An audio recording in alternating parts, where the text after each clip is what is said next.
Bismillah ar-Rahman ar-Rahim. Veux-tu être protégé contre le Masih ad-Dajjal, qui est l'antéchrist?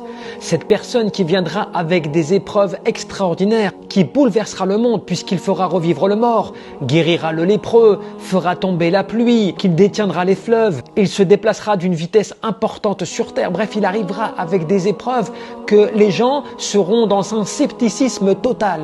Ils douteront forcément de sa capacité à ne pas être une divinité puisqu'il se prétendra être un Dieu.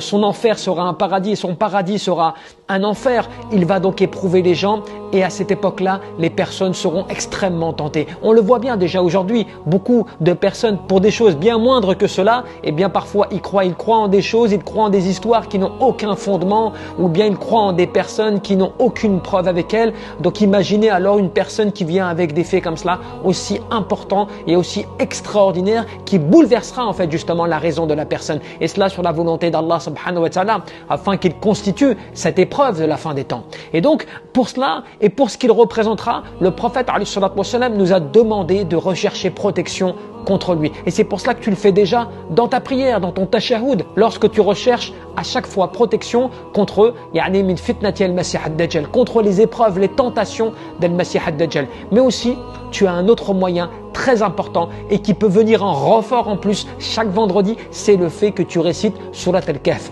Et plus particulièrement les 10 premiers versets de Surat al-Kahf, comme les 10 derniers versets de Surat al-Kahf. Cela sur la base de 2 hadiths où le prophète nous enseigne que celui qui mémorise les 10 premiers versets de Surat al-Kahf sera protégé de la tentation d'al-Masih ad-Dajjal. Et dans une autre version, les 10 derniers versets. C'est comme cela que justement, pour essayer de joindre le maximum de capacité et de possibilités à atteindre cet objectif, essaie d'apprendre les 10 premiers comme les 10 derniers. Et si tu ne peux pas parce que tu n'as pas actuellement la capacité de les apprendre, au moins récite-les.